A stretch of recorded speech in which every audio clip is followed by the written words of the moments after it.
近年关，这么大的超市都没看见几个人，难道是太倦了吗？往年这个时候，不是应该大箱小箱往家搬吗？你看看，哪里有人？中国经济持续下滑，市场萧条，生意难做，很多商场、超市都经营不下去了。就连一线城市上海消费数据也出现断崖式下跌，老百姓对未来越来越没有信心，消费持续降级。2025年中国新年将近，很多网友发视频表示没钱过年。今天我们就来聊一聊相关的话题。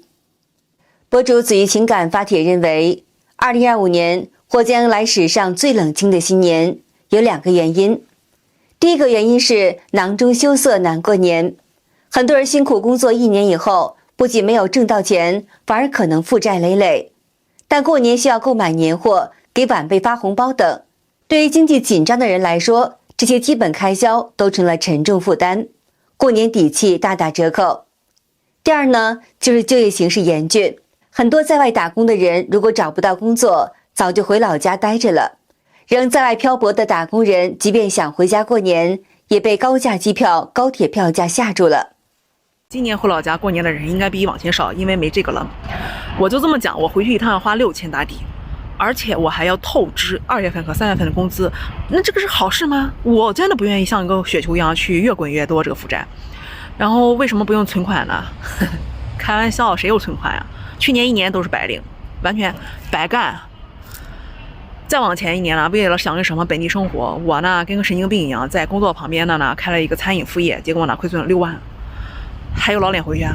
你们今年给父母多少钱过年啊？说出来让我羡慕一下，说出来不怕大家笑话。我们今年可能1分钱都没有，为了公平起见，今年我们双方父母谁都没有给。我和老公都是普通的打工人，我们2人每个月工资到手也就7000左右，每个月房贷车贷加起来要5000左右，所以我们的压力真的很大。我们每个月工资一到账，我们都是先还房贷车贷，剩下的作为日常开销，孩子的开销省不了的，所以今年是1分钱都存不到，更别说过年给钱双方父母了。这就是我们为什么结婚后最怕的就是过年。今年就给我女儿买了2套衣服过年，我跟老公都是穿以前的旧衣服，穿着方面我和老公也不太讲究，一件衣服一穿就是好几年。结了婚才知道钱真的很难挣，当了爸妈也才更能体会父母的不易。比起那些一个人挣钱养全家的，我们2人赚钱想存钱也很难。好在我和老公都很乐观，生活上我们精打细算，但该花的钱也绝不含糊，所以忙活了1年也没存到钱。但我们也相信靠2个人一起努力，日子一定会越来越好的。所以你们今年都准备了多少钱过年？说出来让我羡慕一下。中国新年马上就要到了，这位博主打算提前1周休假，因为回老家路程实在太远了，飞机直飞也要5个小时。同时，他也想着早点回家，可以多陪陪亲人。订了19号回老家的机票，单程机票2800，来回路费就要6000。今年给爸妈买了全身体检，2个人3000。回老家孝顺父母，每年会给2万。父母知道我赚钱的不容易，每年都不会要我的钱，但是我还是会坚持给。他们就把钱存到一张其他的卡里，嚷嚷着说以后要给我的小孩花。其实在我看来，赚钱孝顺父母是作为儿女最该做的一件事。家里的年货不需要我准备，花销也算减少一笔。小贝的压岁钱准备了2000，走亲访友2000，闺蜜朋友吃饭1000，新年新气象，再捯饬捯饬自己就算600，加在一起35600。看看花销，再看看自己的工资，确实有被震撼到。这还只是在上有老下没小的阶段。都说有钱没钱回家过年，算完发现没个18000都没脸回家过年了。但是什么是年？年和谁过？和亲人相聚才是年。打工人在外辛辛苦苦奋斗了1年，就是在等团聚的这一刻。所以我觉得花费多少钱都是值得的。大家都准备了多少钱呢？这位沈阳博主说，他算了一下，今年1年下来，平均1个月收入是7到8千块钱，但他也不敢消费，因为对未来没有信心。他说这1年只买了3件衣服，夏天时候他花100多块钱买了一条黑色的裙子，半个月之后，在他过生日的时候，因为约了朋友在中街吃饭，就买了一件毛衣和一条牛仔裤，加起来也就500块钱出头。这个就是我今年一整年到头买的3件衣服。你再说用的护肤品，来，这个啊是我去年的时候买的面霜，里边还有一点点底儿，我没有用完啊。然后400-500块钱吧，也就是。但去年的话，我没比今年挣得多，但我那会儿我就敢买。我觉得400-500块钱一瓶的面霜，大概2个月左右我用一瓶，基本上没用完我自己就续上了。但我今年用什么？朋友们，大宝，我没有说它不好的意思啊。来，大宝，我前2天刚买的，60多块钱，然后这个免费，也是擦脸用的，应该是这一罐是50多块钱，就是咱没有到说我穷的真的买不起护肤品了，就是买几十块钱擦脸的那个地步。但我今年给我最大的感觉就是我舍不得花钱了。他说他现在尽量节省花钱，能在家做饭就在家做，外卖都不怎么叫了。真的是这种情况，就是因为今年我感觉是我参加工作以来我最没有安全感的一年。今年的班给我的感觉就是有可能上着上着你就失业了。之前敢买是因为我自己知道我还能挣来，但今年的话我感觉我这个月赚了，下个月有可能我挣不着钱了，我不敢花钱，我不敢买。就也不是说消费降级了，真的就是我不敢花钱了。我不知道你们啥样，我真的是这种感觉啊。近日一项调查显示，80%的中国消费者认为自己陷入消费降级。一般人的消费理念都是非刚需不购入，如果是刚需一定要买的，就选择买低价产品。说什么消费降级，错，根本不是降级，而是根本都不消费。没有人出来消费，还有10天就过年了，道上根本就看不着人，店里边一天进来几个人，老百姓手里真的没有钱呢，真的是不消费呀，能不买则不买，能少买则少买，真的太难了。消费降级有多严重？这是我们南昌的华润万家，当年是人山人海的，现在马上都过年了，大家看一下这边的人气，往年这里都是停满了车的，现在哪有几辆车，停了多少个人，全空出来了。现在是晚上的7点半钟，看一下这个人气，这哪里是消费降级啊？这简直是没有消费啊！今年大家赚到钱没有啊？说一下。大陆各地很多商场都是冷冷清清的，上海商场也是一样，一点都没有过年的热闹气氛。现在是2024年的12月25号，我在普陀区绿地缤纷城，下午的1点半，能想象吗？整个商场好像就我一个人。昨天一个新闻热词是2025年中国经济的新方向，我来线下实体店看一看，我不知道方向在哪里啊，朋友们，谁能告诉我2025年的经济方向在哪里？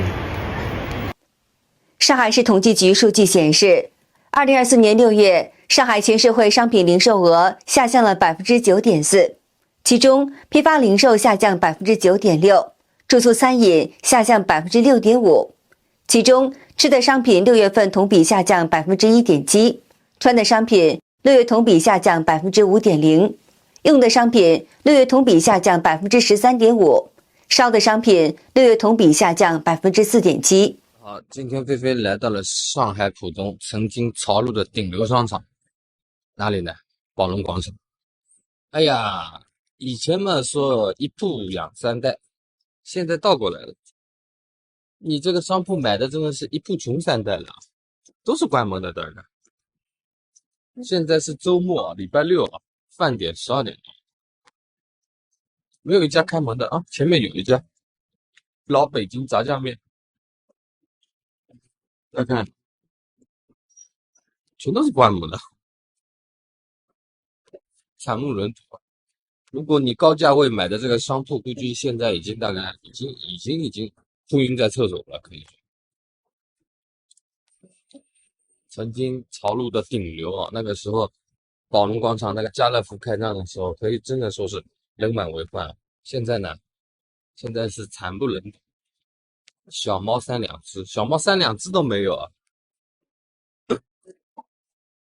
这个算宝龙广场正中心了吧？上去就是以前的家乐福宝龙广场，便利店都关掉了。看，大家都说消费降级了，但我们也看到了在大陆旅游业似乎是火爆，不论哪个景点都挤满了人。不过呢，博主卢姐认为这也是消费降级的表现，说明大家没有能力进行大宗消费了。